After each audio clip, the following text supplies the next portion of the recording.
Bonjour et bienvenue dans ce deuxième épisode du podcast consacré à la DeFi, la finance décentralisée.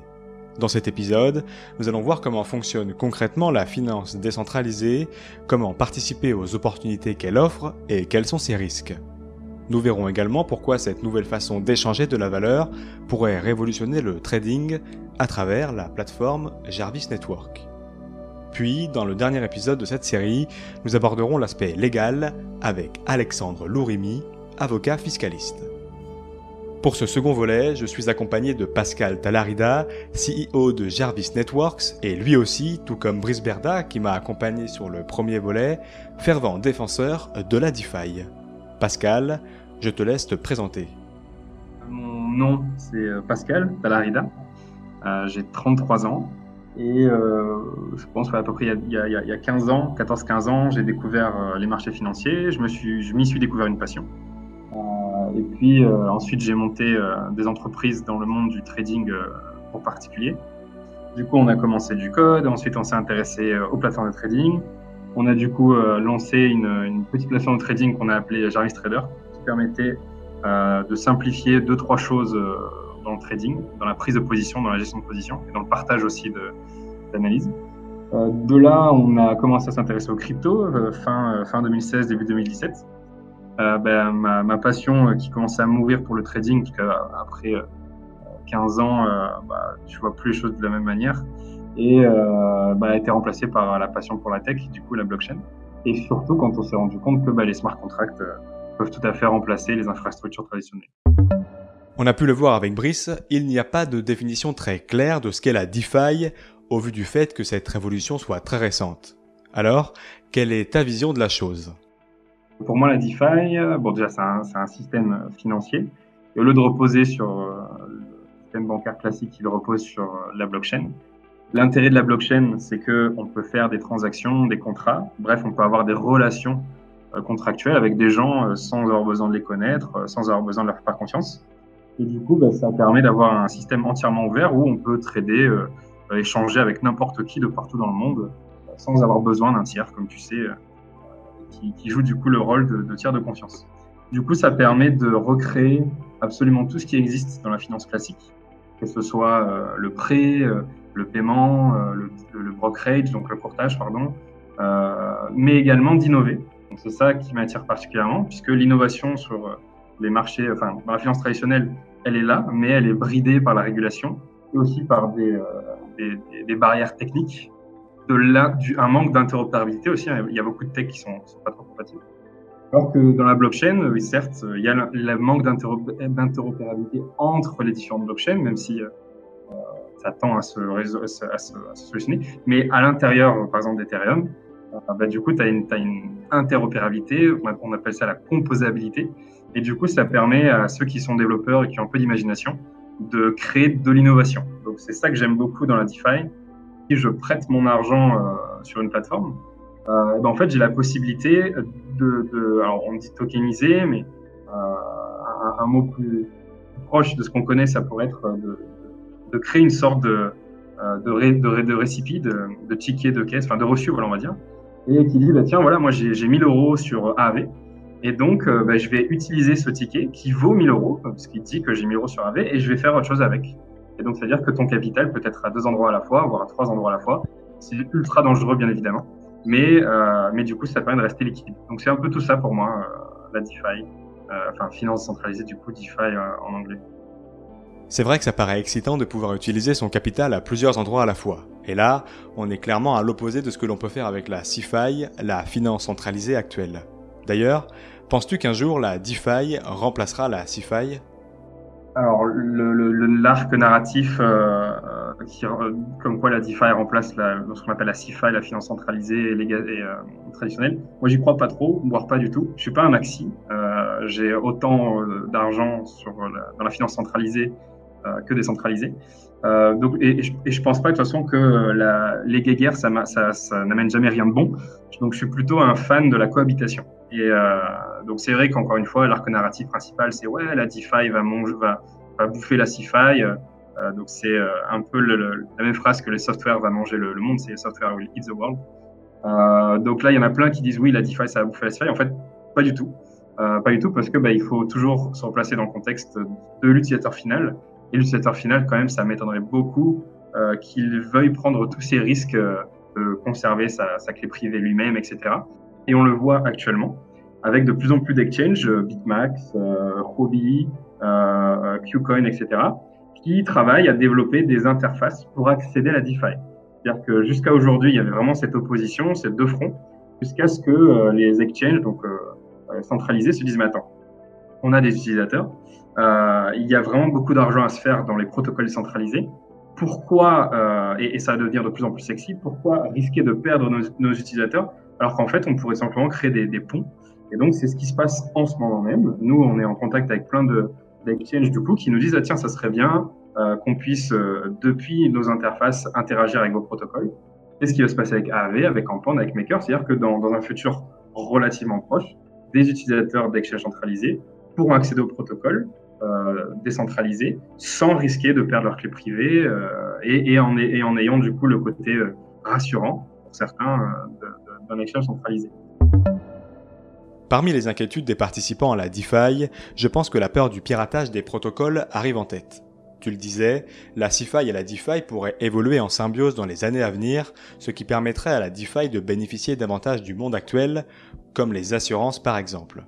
Alors, comme pour le moment ces dernières ne sont pas trop présentes sur la DeFi, est-ce risqué d'y placer son argent ? Et les 4 milliards d'euros bloqués dans les smart contracts sont-ils en danger ? Comme tu sais, il ne peut pas y avoir de code sans bug. Donc, c'est quand même 4 milliards qui sont aujourd'hui à risque. Ça ne veut pas dire qu'il va y avoir un hack demain et que tout va partir. Mais clairement, pour moi, la DeFi n'est pas encore prête à accueillir autant de capitaux. C'est pour ça que l'éducation sur le risque est ultra importante. Et donc, il faut en fait expliquer aux gens que lorsque vous mettez votre argent dans la DeFi, ouais, c'est super sexy, c'est super génial, mais il y a vraiment des risques de hack et de bugs. Et contrairement à la CeFi, il y a des assurances, mais je veux dire, les protocoles, entre guillemets, n'ont pas de grosses assurances derrière, ou beaucoup de trésorerie, comme Bitfinex ou Binance, pour rembourser leurs utilisateurs en cas de hack. Donc ça, il y a quand même un risque certain. Après, la plupart de ceux, en général, qui mettent énormément d'argent, c'est quand même beaucoup de whales, donc les baleines. Alors, certes, il y a beaucoup de petits porteurs qui mettent 1000, 2000, voire moins dans la DeFi. Et quand on regarde quand même la répartition des adresses, c'est quand même énormément de grosses baleines. Donc, c'est souvent des gens qui, normalement, sont éduqués sur le risque. Quoique, on a vu avec l'engouement autour de Wyern la semaine dernière, que en fait, il y a plein de gens qui vont mettre des 300 millions de dollars dans un protocole qui est fait par un seul mec et qui a comme réputation de mettre en production tous ces codes sans les tester. Donc, moi, je faisais partie de ces fous qui ont mis de l'argent dedans, mais je dormais pas tranquillement. J'acceptais le risque, donc il n'y a pas de souci, j'acceptais les pertes. Mais c'est vrai que j'étais bien content que la semaine se termine et que je retire mon argent du protocole. Et j'ai pu dormir tranquille en disant, c'est bon, maintenant l'argent n'est plus dans un smart contract qui a été fait par un seul gars. Donc il y a quand même ce manque de maturité. Et c'est aussi pour ça qu'il n'y a peut-être pas autant d'argent. 4 milliards, c'est beaucoup, mais c'est aussi pas beaucoup. Et c'est aussi pour ça qu'on a besoin des assurances, des options, des marchés prédictifs. Donc, la plupart des assurances sont des marchés prédictifs aujourd'hui, c'est-à-dire que tu vas parier, entre guillemets, sur un hack ou pas un hack avant la fin de l'année. S'il n'y a pas eu de hack, tant mieux. Du coup, c'est comme si tu avais payé l'assurance, et l'assurance n'a pas à te payer. Et s'il y a eu un hack, du coup, tant pis et tant mieux, tu peux récupérer une partie de ta mise. Donc, il y a le développement de ces assurances qui permet un peu de rassurer tout ça. Mais pareil, ces assurances sont souvent basées sur les smart contracts. Donc, bon, tu as un peu le serpent qui se dans la queue. Mais quoi qu'il en soit, selon moi, on n'est pas assez mature pour accueillir l'argent de gens beaucoup moins éduqués financièrement. Ok, je pense qu'entre le podcast de Brice et nos premiers échanges, nos auditeurs ont bien compris le principe et les risques de la DeFi. Alors, peux-tu nous ouvrir les portes du royaume et nous expliquer concrètement comment fonctionne-t-elle ? Avec, s'il te plaît, un disclaimer sur le principe du collatéral que les gens ne comprennent pas toujours très bien. Alors, comment ça fonctionne ? Déjà, il faut ce qu'on pourrait appeler un starter kit, un kit de débutant. Donc, tout le monde devrait avoir le wallet qui s'appelle MetaMask et Trust Wallet. Idéalement, également argent. Ensuite, ce qu'il faut bien évidemment, c'est de la crypto, donc il faut en acheter quelque part. Donc, soit directement via un exchange comme Kraken, Coinbase. Ensuite, il faut une ledger. Donc, il faut que vous voyez la ledger comme un coffre-fort, là où en général, tu mets l'argent qui ne va pas beaucoup bouger, donc peut-être 80% de tes fonds. Et donc, MetaMask et Trusted Wallet, là, tu y laisserais peut-être 20% de tes fonds, donc une sorte de compte courant avec lequel tu vas faire des opérations quasiment tous les jours ou à la semaine. Et donc, le reste sur ta ledger, ou sinon tout sur la ledger si tu préfères. Enfin, moi c'est ce que je fais. J'ai plus ou moins 10-20% sur des wallets mobiles, donc comme Trusted Wallet par exemple, et le reste sur des ledgers. Une fois que tu as ce starter pack, ensuite, il faut un peu d'éducation sur la sécurité. Parce que le plus important, avant tout, c'est quand même la gestion du risque. Et le premier risque qui est pris par un utilisateur, c'est comment gérer sa clé privée. Une fois que c'est fait, ensuite, il faut donc commencer à interagir avec le premier protocole. Donc, les plus simples, effectivement, c'est peut-être les protocoles de lending, donc comme AAV ou comme Compound. Et le principe du collatéral, en fait, c'est assez relou, mais ça se comprend. En fait, c'est con, mais il faut déposer de l'argent pour emprunter. Alors là, la plupart vont dire, attends, c'est quoi l'intérêt? Quand je vais à la banque, j'ai pas de collatéral. Si je veux 10 000 euros, la banque me prête 10 000 euros. Alors oui et non, le collatéral, en fait, c'est toi. L'emprunt sur la DeFi, ce n'est pas vraiment le même emprunt que pour les banques. C'est pas vraiment pour faire de la consommation, mais plutôt pour le trading. Donc le use case, en fait, qui est le plus intéressant, c'est imagine que tu as acheté une action Apple ou que tu as acheté de l'Ether. Et tout d'un coup, tu vois une super opportunité, je sais pas, l'Ether s'est un peu cassé la gueule, ou Apple aussi, ou tu as une opportunité sur Tesla. Et là, tu dis, qu'est-ce que je fais? Est-ce que je vends Tesla? Est-ce que je vends mes Apple? Est-ce que je vends mes Ether? Eh ben non. En fait, tu vas emprunter de l'argent en mettant en collatéral, donc un dépôt de garantie des Ether. Donc, entre guillemets, tu donnes tes Ether à un smart contract. Le smart contract dit, bon, ok, pas de souci, il y a 10 000 $ d'Ether. Donc, tu vas pouvoir emprunter, par exemple, 5 000 $. Et si jamais l'Ether perd de la valeur de telle sorte que les 10 000 $ en Ether n'en valent plus que 5 000, ou si tu ne rembourses pas après, je sais pas moi, X mois ou X années, à ce moment-là, le smart contract a le droit de prendre le collatéral, de le vendre. Alors c'est souvent une vente aux enchères. Comme ça, entre guillemets, ce qu'on appelle la balance sheet est équilibré, c'est-à-dire que oui, il y a eu un prêt de 5 000 $, mais c'est bon, on a vendu le collatéral pour 5 000 $, donc il n'y a pas de souci, tu n'as pas besoin de rembourser. Et dans la vraie vie, c'est un peu comme un crédit hypothécaire, quoi. Tu mets ta maison en collatéral, t'empruntes pour acheter notre maison, et si tu rembourses pas, la banque saisit ta maison, elle va pas forcément la garder, elle va essayer de la vendre. Donc c'est le principe. Donc c'est vraiment un use case assez étroit, ça profite que à ceux qui ont déjà des capitaux et qui veulent profiter d'un effet levier, mais c'est ultra méga utile.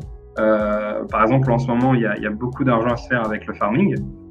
Pour tous ceux qui ont de l'Ether et vu l'envolée d'Ether, ils ont peut-être un intérêt à emprunter. Alors, qui dit emprunt dit risque, et donc à emprunter des stablecoins comme du DAI par exemple ou du USDC, et d'utiliser cet emprunt pour faire encore un peu plus d'argent. Et puis avec cet argent, de rembourser leur emprunt après quelques jours et retirer leur collatéral. Et ce qu'il y a de bien, c'est qu'en ce moment, depuis quelques mois, les emprunts pour emprunter du DAI sur Maker, c'est à 0%. Tu n'as même pas de taux d'intérêt à payer. Et donc, du coup, tu mets tes Ethers, tu empruntes à 0%. Bon, tu payes bien évidemment les transactions sur Ethereum. Ça coûtera à peu près en ce moment 10-12 $ d'emprunter du DAI sur Maker. Ensuite, tu fais ton petit beurre, tu fais ta thune et puis tu repayes. Donc, c'est ça en gros le lending. Et je pense que tous ceux qui voudraient s'intéresser à la DeFi devraient commencer par ça. L'autre côté, si tu veux, c'est de gagner de l'argent. Donc, en gros, toi, si tu as du DAI, si tu as du USDC, et si tu as confiance en le protocole, tu peux dire, tiens, moi, j'ai 2000 DAI, ils traînent là, ça rapporte que dalle. Et je vais les déposer sur AAV, je vais les déposer sur Compound, de sorte à ce que si quelqu'un, à un moment donné, veut effectivement faire un emprunt, donc déposer ses Ethers ou autres en collatéral sur AAV et Compound, et emprunter du DAI, il empruntera une partie de mes DAI, et je vais gagner un taux d'intérêt qui peut aller de 0,9% par an à, en ce moment, on a vu aujourd'hui un pic à 60% par an sur le DAI. Alors, c'est des pics de quelques heures, quelques minutes. C'est pas pendant un an, tu vas pas gagner 60%. Donc, c'est très variable. Mais voilà, tu peux avoir des taux assez incroyables. Depuis 2-3 semaines, les taux sur le DAI, c'est quand même assez élevé. Je crois ne pas avoir vu quelque chose en dessous de 10% par an. Donc voilà, ça c'est deux faces du lending. Donc, tu as ceux qui vont prêter de l'argent aux gens et qui vont donc gagner un taux d'intérêt, et t'as ceux qui vont emprunter, donc payer ce taux d'intérêt, souvent pour faire du levier, pour acheter encore plus d'Ether ou pour participer à des programmes de farming par exemple. Très beau tour d'horizon. Tu l'as dit, ce qui attire en partie les prêteurs dans la DeFi, c'est le lending. Pourquoi les taux d'intérêt sont si élevés par rapport à la CeFi ? En fait, ce qui se passe en ce moment, c'est que tu as plein de gens comme toi, moi, n'importe qui en fait. Ils ont du Bitcoin, ces gens-là, ils ont des Ethers, ils ont également peut-être d'autres tokens comme du Link, du BAT. Et tout d'un coup, tu leur présentes une opportunité incroyable de gagner vraiment beaucoup d'argent. Genre, la semaine dernière, je ne sais pas si on parlera du farming après, mais il y avait une stratégie qui permettait de gagner entre 1000 et 1500% par an sur une semaine, ce qui était énorme. Et du coup, qu'est-ce qui s'est passé ? Les gars se sont dit, attends, moi, je vais pas passer à côté de ça. Donc, ce qu'ils ont fait, c'est ils ont envoyé leurs Ethers, leurs Bitcoin, etc. en collatéral. Alors, c'est pas du Bitcoin qui est envoyé en collatéral, mais c'est du Bitcoin qui a été tokenisé. Et ensuite, tu empruntes. Et tu t'en fous d'emprunter à 10, 15, 20%, parce que comme je viens de te dire, tu peux gagner 1500% par an. Ma foi, ton petit 10 ou 20%, limite, tu as envie de donner encore un pourboire au mec et dire tiens, c'est bon, je peux payer jusqu'à 100% par an. Donc, c'est pour ça qu'il y a des taux de fou. C'est pas illogique. Parce qu'il y a plein de gens, à chaque fois, la première fois qu'ils voient les taux, ils disent mais attends, mais qui va être con pour payer 20% par an ? Et le mec, il va pouvoir faire 20% par jour. D'accord, donc les gens empruntent à taux important car ils peuvent faire beaucoup mieux de leur côté, notamment avec le farming. Tu viens d'introduire l'idée, mais est-ce que tu peux nous dire en quoi ça consiste plus en détail ? Alors le farming, en fait, c'est un nom qui veut tout et rien dire. En fait, c'est tu as sans doute entendu parler des campagnes Bounty où les projets ICO et autres airdropper leurs tokens à des gens pour faire des articles et trucs comme ça. Donc l'idée, en fait, c'est quoi ? C'est tu crées de la valeur pour moi, pour mon projet, et je te donne des tokens. Et c'est la même chose, sauf que c'est un peu plus sophistiqué. Donc un exemple typique, donc ça a surtout été rendu populaire par Kane, le CEO de Synthetix. Donc en fait, ce qu'ils ont fait, Synthetix, c'est que ils ont dit, les gars, nous, on a besoin d'attirer de la liquidité. Et la liquidité va donner de la valeur à notre protocole. Le problème, c'est que attirer des gens pour déposer leur liquidité, si derrière, ils ne gagnent pas beaucoup d'argent, ça ne va pas les intéresser. Et c'est le cas, c'est toujours le cas de Synthetix. Aujourd'hui, un fournisseur de liquidité sur Synthetix, il ne fait pas beaucoup d'argent avec les commissions qu'il peut prendre. Donc, du coup, l'idée, c'est de dire, puisque pour l'instant, les commissions ne sont pas assez sexy pour attirer les capitaux, en fait, on va donner notre token. Et donc, c'est ce qui s'est passé. Donc, en gros, quand tu fournis de la liquidité sur Synthetix, certes, toutes les semaines, tu gagnes 2-3 commissions par-ci par-là, mais rien d'exceptionnel. Par contre, tu touches leur token. Et comme leur token est beaucoup demandé, a beaucoup de valeur, etc., du coup, ça a attiré énormément de capitaux. Donc, l'idée, c'est simplement ça, c'est que tu récompenses les gens qui apportent de la valeur à ton projet. Alors ensuite, il y a eu plusieurs noms. Donc, on parlait de campagne alors en français, c'est un peu moche, de campagne de motivation. En anglais, c'est peut-être un peu mieux, c'est Incentive Program. Après, on a parlé de programme de récompense.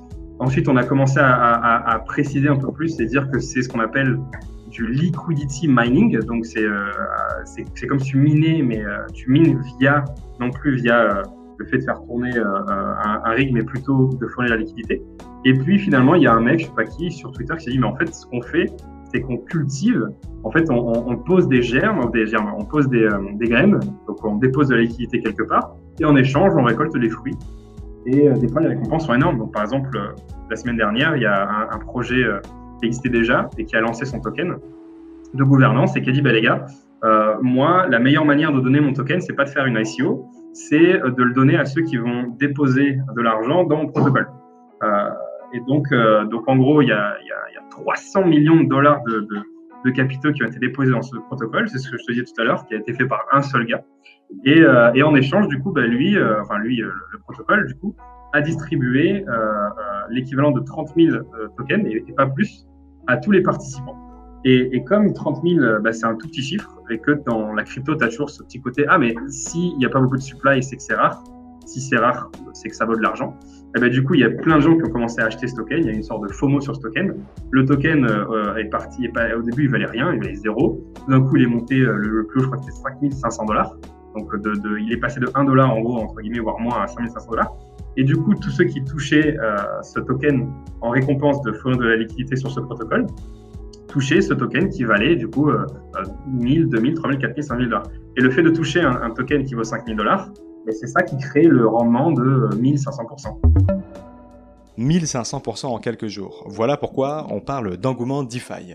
Notez d'ailleurs que bon nombre de tokens DeFi ne sont pas listés sur les plateformes de trading classiques, mais uniquement accessibles sur Uniswap, le protocole d'échange de tokens décentralisé. Allez jeter un coup d'œil sur notre article consacré à ce protocole sur notre site cryptost.fr. Pascal, on sera d'accord sur ce point, la crypto la plus connue aujourd'hui est le Bitcoin. Elle permet d'échanger de la valeur et a donc un intérêt compris de tous, souvent assimilé à l'or. Mais l'échange de valeur n'est pas le premier objectif des tokens délivrés lors de ces opérations de farming, qui sont des tokens dits de gouvernance. Alors pourquoi s'arrache-t-il à ce prix ? En fait, imagine que tu peux voter sur tout. C'est-à-dire que tu pourrais dire, tiens, je décide tout d'un coup, je fais une proposition et je dis que 1% de tous les dépôts sur Compound reviennent maintenant à tous ceux qui ont du Comp Token. Donc sur Compound, à un moment donné, tu as eu 1 milliard de dépôts, donc imagine 1% d'un milliard qui est dans ta poche.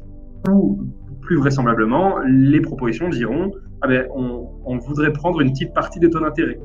Donc quand quelqu'un paye 30%, enfin 10% par an, on voudrait prendre 10% de ces 10%. Donc les gens en fait ont acheté ce token pour ça, parce qu'ils savent qu'un jour, à un moment donné, il y aura une proposition qui leur permettra de toucher entre guillemets des dividendes. C'est pour ça que les tokens à gouvernance ont de la valeur, parce que ça permet de pouvoir capturer le revenu, donc la valeur qui est créée par ces protocoles, et de la redistribuer à ceux qui ont ce token-là. Si vous souhaitez regarder un peu les projets en recherche de liquidité pour participer à vos risques et périls à votre premier farming, vous pouvez vous référer au site yieldfarming.info. Pascal, Internet a révolutionné beaucoup de choses ces dernières années et changé les règles de jeu de beaucoup de domaines, sauf peut-être celui de la finance et de l'univers bancaire, du moins pour le client final. Il est vrai que les banques en ligne comme N26 ou Revolut ont dépoussiéré la machine, mais comme le disait Brice dans le premier podcast, ce sont surtout des révolutions de façade. La DeFi va-t-elle changer le rapport à la finance et bouleverser les codes comme Internet a pu le faire au début du siècle ? Ça va peut-être pas révolutionner la finance, puisque pour moi la finance a déjà été révolutionnée par ce qui est Revolut et compagnie. Par contre, ce que ça peut révolutionner, c'est la manière dont les gens voient la finance. Comme je dis tout à l'heure, moi ça fait donc des années que je m'intéresse au trading. J'ai commencé, j'avais 19 ans. T'inquiète pas que j'ai intéressé personne. Plus l'Uberlu qui tradait sur les marchés, laisse-le rêver, le petit, il est mignon. Les gens normaux vont à l'école, mais lui, il préfère trader des bougies. Donc ça n'a jamais intéressé personne, même quand j'ai commencé à bien gagner ma vie, ça n'a jamais vraiment intéressé personne. Après, j'ai commencé avec crypto en 2007. Ça a intéressé une partie des gens parce que on en parlait. Il y a Pernod qui en parlait, au Ricard. Il y a Pernod qui en parlait au JT. Donc il y a des potes qui se sont dit tiens Pascal, tu peux nous aider à acheter, etc. Bon, il y a eu un engouement, mais c'est tout. Ça s'intéressait plus à la spéculation, toujours pas à la finance. Et là, depuis que je fais de la DeFi, moi je suis all-in DeFi depuis le tout début. J'ai eu la chance d'être dans le groupe qui a initié le mouvement DeFi. Donc le mot DeFi a été inventé par le CEO de Dharma, qui est aujourd'hui un wallet. Et en fait, donc moi j'étais pas là au tout début. Je suis arrivé, le groupe il y avait 200-300 mecs, 200-300 personnes. Et donc on parlait en gros de cette finance centralisée. Il y avait beaucoup de débats, comment on doit l'appeler, OpenFi, DeFi, DeFi, OpenFi, etc. Finalement c'est DeFi qui est resté. Et donc j'ai commencé là-dessus. Je suis tombé amoureux, mais littéralement, c'est-à-dire que j'étais déjà tombé amoureux du trading, puis ensuite de la blockchain, et aujourd'hui j'ai appris de la DeFi. Et du coup, je me suis laissé tenter une petite expérience, me débancariser. Donc j'ai fait quelque chose qu'il faut surtout pas faire. C'est-à-dire que j'ai mis quasiment l'intégralité de mon patrimoine, non pas dans la crypto, mais dans la DeFi, donc dans les smart contracts. Donc en gros, j'aurais pu tout perdre. J'ai diversifié mon risque bien évidemment, mais quand même. Et quand j'ai fait ça, j'ai commencé à en parler un peu autour de moi. Et j'ai vu un intérêt, mais alors 10 milliards de fois plus important que quand je parlais de la crypto et du trading. Et alors que j'ai pas réussi à convaincre ma mère ou ma sœur ou certains amis d'acheter un peu de Bitcoin, par contre, dès que j'aurais parlé de DeFi, de lending et tout, j'aurais expliqué, tiens, c'est intéressant, tiens, tu pourrais m'aider, etc. Donc la DeFi ne va pas révolutionner la finance comme on pourrait l'entendre, mais plutôt va révolutionner la manière dont les gens voient la finance.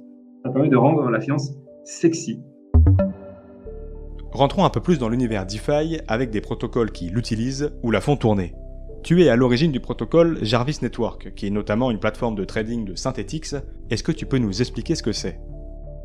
Alors la vision d'abord, c'est de créer un peu un Uber du brokerage. C'est-à-dire qu'un broker, c'est une entité qui te permet d'accéder à un marché financier. tu veux trader le forex, les actions, tu passes par un broker. Ces marchés financiers sont souvent des exchanges, c'est-à-dire que très souvent, en fait, un broker te donne accès à un exchange. Sur un exchange, tu as un order book. Un broker, en fait, en général, ne te montre pas l'order book, il te montre que le meilleur prix à l'achat, le meilleur prix à la vente, ou une agrégation, mais voilà. Donc, en gros, un broker, en général, ça te simplifie un peu la tâche. Tu as un prix d'achat, un prix de vente, et puis c'est tout, et ça te connecte, du coup, à des marchés. Donc, nous, on veut, non pas décentraliser, mais désintermédiatiser tout ça, et on veut donner la possibilité aux gens de devenir brokers. Donc, le premier protocole qu'on a lancé en ce sens s'appelle Margineum, qui est la contraction de Margin comme Margin Trading et Ethereum. Et donc, Margineum, en fait, ça permet à des gens comme toi et moi de faire tourner ce qu'on appelle un nœud. Donc, on l'appelait un desk node, de connecter ce nœud à une source qui vient de la finance traditionnelle ou décentralisée. Donc, par exemple, tu peux la brancher, je sais pas moi, à FXCM, ou si tu connais pas, tu peux la brancher à Binance.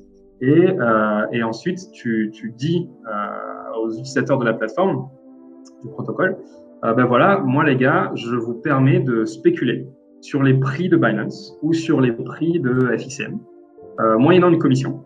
Donc, si vous gagnez, je vous paye. Si vous perdez, vous me payez. Et je prends une commission aussi pour faire mon beurre. Et l'idée, c'est que puisque tu fournis de la liquidité, parce que tu es donc fournisseur de liquidité, tu es contrepartie, au lieu de payer, enfin, si les gens gagnent, toi, tu vas devoir les payer de ta poche.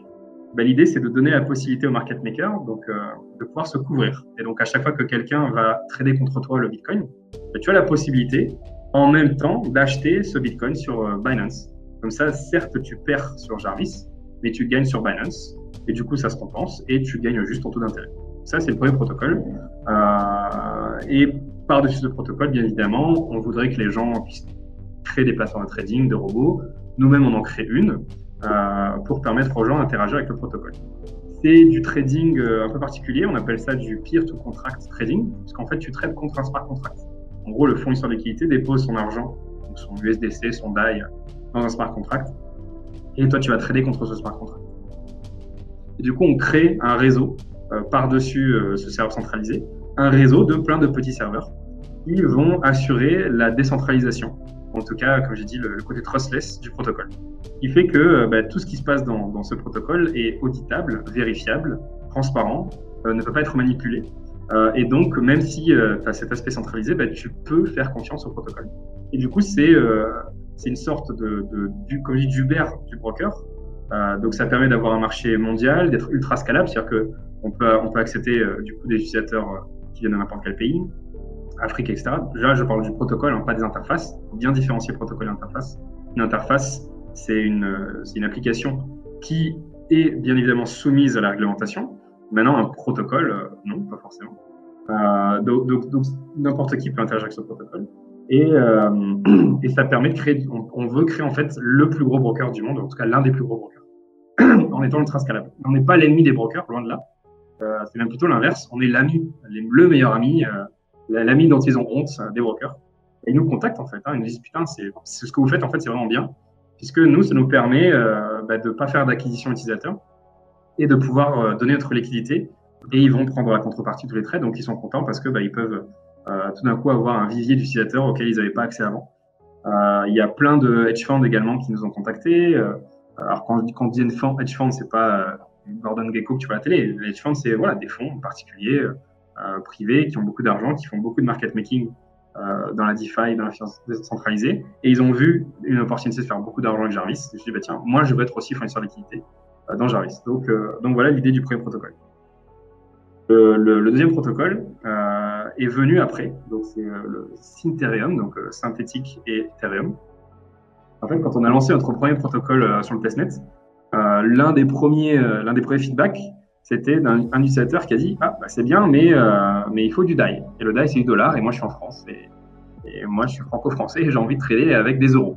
Donc, on se dit, ça pose un problème parce qu'il n'y a pas vraiment d'euros. Donc, on a commencé à s'intéresser à la création d'un euro. Et donc, on a contacté différents projets qui travaillaient à l'élaboration de ce type de produit. Donc, on appelle les actifs synthétiques. Et on s'est très, très entendu avec UMA, Et on a commencé du coup l'an dernier à brainstormer sur la création d'un euro, et puis ensuite d'un franc suisse, et puis finalement c'est parti en vrille, et là on peut faire quasiment toutes les monnaies. Et donc l'idée c'était donc de pouvoir donner la possibilité aux gens qui ne veulent pas trader avec des dollars, de trader avec des euros, ou de trader avec des francs suisses ou des pounds, ou peu importe en fait la monnaie, ça peut être du rand africain ou une monnaie plus exotique. Et du coup on a créé ça, et donc ça s'appelle donc Ethereum, et on l'a lancé sur le testnet il y a 2 semaines, et la semaine dernière on a déployé notre interface sur le testnet également. Et donc aujourd'hui sur Ethereum tu peux créer des euros, des pounds, des francs suisses et de l'or aussi, tant qu'à faire, on a ajouté de l'or.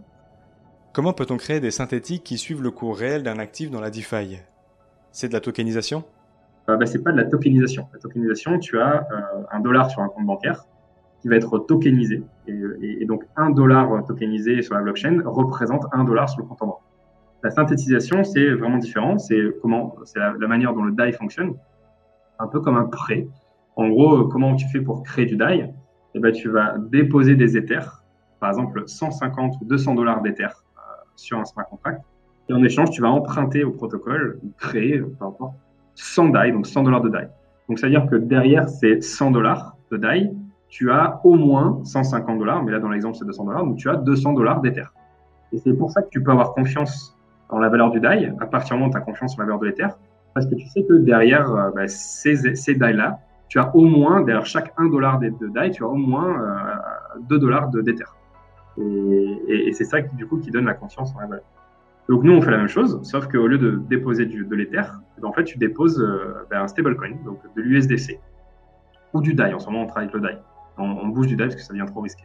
Donc en gros ce qui se passe, c'est que tu as de l'USDC, tu vas déposer par exemple $1,500 de USDC dans nos smart contracts, et en échange tu as le droit de créer par exemple l'équivalent de $1,000 de euros ou de francs suisses ou d'argent ou d'or ou de S&P 500. Et en fait, ce token-là ne va pas représenter le S&P 500, ne va pas représenter de l'euro, mais il va avoir le même prix. Il va traquer le prix de l'euro, il va traquer le prix du S&P 500. Et tu sais que l'or qu'on a synthétisé vaut vraiment à la même valeur que l'or, le vrai or, parce que derrière cet or synthétisé, tu as beaucoup plus d'USDC. Derrière chaque $1,000 d'or, tu as $1,500 d'USDC. Et nous, la petite innovation qu'on a faite, c'est que, comme je t'ai dit, il faut déposer $1,500 pour créer $1,000, donc c'est pas très efficient. Donc nous, en fait, ce qu'on a fait, c'est l'utilisateur final, lui, il a pas besoin de déposer $1,500, il va juste déposer $1,000. Donc tu déposes $1,000 d'USDC et tu récupères $1,000 d'or ou $1,000 d'euros ou de actions Apple ou Tesla, etc. Et en fait, ces $1,000 vont être matchés avec une pool de liquidité. Et donc, il y a bien $1,500 derrière, mais il y a $1,000 à toi et $500 à quelqu'un d'autre. Et donc, ce quelqu'un d'autre, bien évidemment, tu vas le payer, tu vas lui donner une petite commission. Et c'est comme ça que ça fonctionne. Et donc, ces deux protocoles, du coup, permettent d'atteindre l'objectif premier, celui dont je te parlais, d'ubériser la finance, de la rendre plus accessible. Parce que du coup, n'importe qui peut aujourd'hui, via ces protocoles-là, même si le deuxième protocole est sur le testnet, investir dans l'euro, dans le franc suisse, plus tard dans le S&P 500, l'or, etc., ce que tu veux, sans avoir de compte en banque. Il te faut juste de l'USDC. Ou si tu veux faire de l'effet levier, tu déposes tes USDC dans le smart contract de Margineum, et là, tu vas ouvrir des positions à effet levier sur, pareil, le Forex, Bitcoin, etc., etc. Dernière question un peu plus personnelle, si on revient en jeune trader de 19 ans que tu étais il y a quelques années, te serais-tu imaginé que la DeFi apporterait autant de services en 2020? Ah non, hein. C'était impossible. Déjà, je suis arrivé tard dans la blockchain. La première fois que j'en suis parlé du Bitcoin, c'était un CFD sur IG. Donc jamais j'avais pensé qu'il pourrait y avoir cette révolution. Et pourtant, on avait tout sous le nez. Je veux dire, le peer-to-peer, ça existait depuis des années. Donc on savait qu'il y avait la possibilité. Et puis, il y a déjà eu des, entre guillemets, économies parallèles qui sont créées. Des monnaies locales, du peer-to-peer. Le peer-to-peer, c'est vieux comme le monde. Le AAV ou Campan n'ont rien inventé. Ça existe déjà, les prix de pair à pair, où tu peux gagner beaucoup d'argent d'ailleurs. 10 à 13%. Il y a des boîtes en Angleterre où tu gagnes 10 à 13% en prêtant à des gens qui vont faire du crédit à la conso. Donc on avait tout sous le nez, on savait que un jour ça pouvait être possible, mais personne, au cas pas moi, on a vu qu'un jour ça pouvait prendre encore une telle ampleur. Mais même en rêvant, j'ai toujours été très geek. Donc quand on a commencé à faire Jarvis Trader, la plateforme de trading, on avait vraiment des idées un peu avant-gardistes, de trucs qu'on pourrait faire et tout, mais ça n'a rien à voir avec ce qui est possible de faire aujourd'hui dans la DeFi. Et c'est ça qui est vraiment bien, c'est que, comme je disais tout à l'heure, dans la CeFi, tu es limité par la régulation et par la tech.